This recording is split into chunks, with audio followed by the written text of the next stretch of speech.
Hey Rebel Rouser, I'm Alan Voivod, and this is Star Wars 7x7.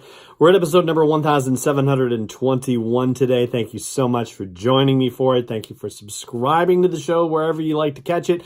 Thank you also to the patrons who help make this possible every single day, and you could be one of them too by joining me and the rest of the gang at patreon.com/SW7x7. So today we're going to wrap up talking about Star Wars Resistance with a couple of side notes about Season 1 and something that just kind of blows my mind that the folks at Lucasfilm managed to pull off on a regular basis. I would say it's not necessarily a common thing, but it happens often enough where if you really think about it, you just start scratching your head and going, this is really insane and amazing. And, I'll talk about that one right now.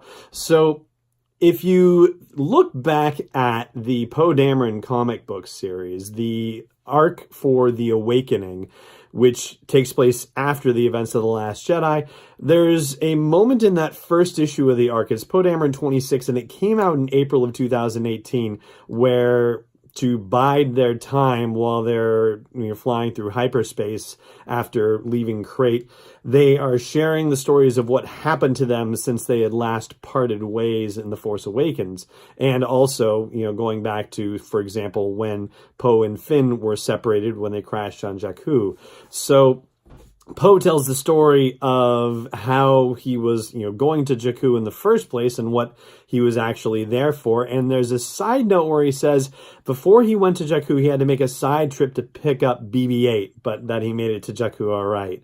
And so that side trip turns out to be the episode called The Core Problem in Star Wars Resistance. And that episode debuted in February of 2019, so 10 months after the mention in the comic book. And yet, the development time for a comic book, I honestly don't know the answer to that, but I imagine the lead time on comic books is not nearly as long as it is on animated TV series. And so I have a feeling that in the background, the folks working on Star Wars comics and the folks working on Star Wars animation were kind of lined up in that regard and were able to make that connection where they could cross-pollinate the two particular stories. And yet, we wouldn't necessarily realize that cross-pollination until 10 months after the initial incident. And it's stuff like that about Star Wars that I just absolutely love and treasure, and that also absolutely drives me crazy because I can't even begin to imagine how many moments like that one are happening right in front of our eyes, and we are all just missing them. I'm brought back to a comment that Pablo Hidalgo made when he was on a panel discussion at Celebration Orlando, and he talked about how he slipped in a mention of the planet Crate into the Rogue One Ultimate Visual Guide, and it was actually while we were at Celebration Orlando that the name of the planet Crate was revealed by anyone. And so, he is sitting there going, everybody's talking about Crate, blah, blah, blah. But it was actually in a book 4 months ago and mentioned. And of course, that means that he knew about it in advance and had been writing about it prior to the release of the DK book. But, he had access to the script of the movie, obviously. Or somebody said, hey, there's a planet that's an old, rebellion storehouse called Crate. Can you work it in?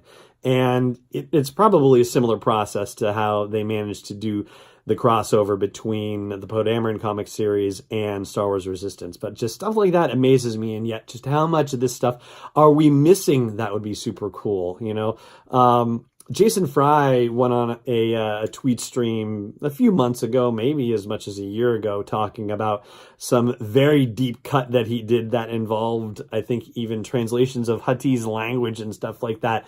And a year went by and nobody caught it. And so he decided that he was going to share the story of the level of Easter egg ridiculousness that he had gone to in creating this one particular entry. And it's just... man, that compilation of little bits and pieces like that, I think would probably be sort of the holy grail of Star Wars Easter egg collecting. And that they're already at work on season 2 of Resistance. So, Yeah, they have a, good sense of what's going to be happening and have probably connected to other Star Wars media that's actually being developed and released right now. So, yeah, there's still more to come, obviously.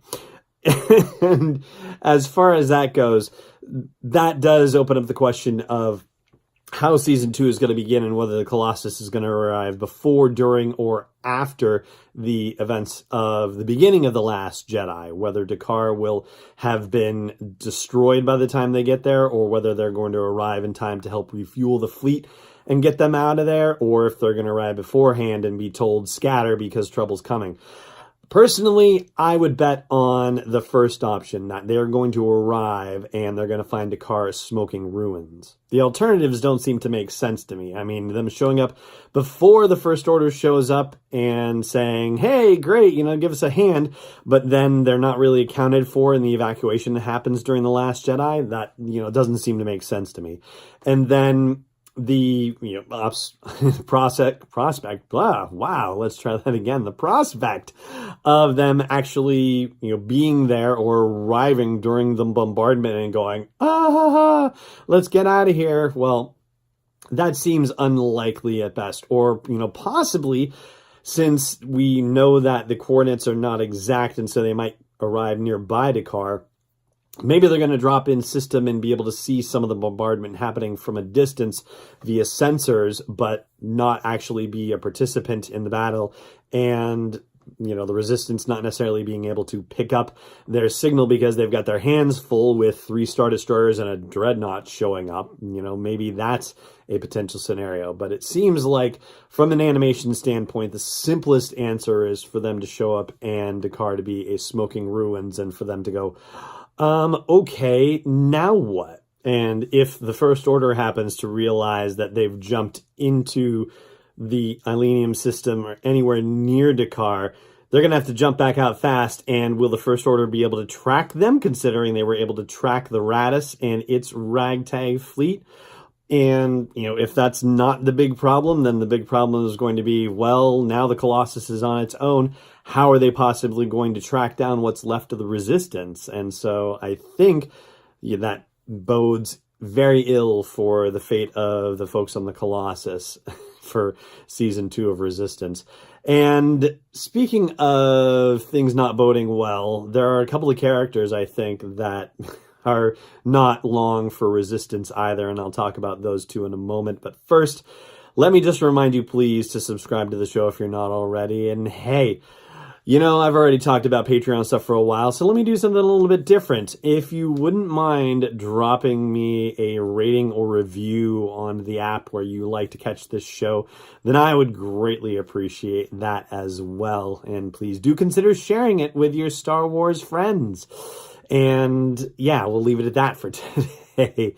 As far as people whose prospects for appearing on Star Wars Resistance, again, are not very good, one very obvious one, or at least I think is very obvious, is Captain Phasma, who appears to have officially met her death in The Last Jedi. There's been no announcement of Gwendolyn Christie being part of the cast of Episode 9. It certainly doesn't mean that there can't be any surprises, but if it is the case that she is a goner, then, there's no circumstance under which she could possibly appear in Star Wars Resistance for Season 2, because she will have been gone by the time they arrive either at Dakar or wherever in the galaxy they get dropped into. So that's that.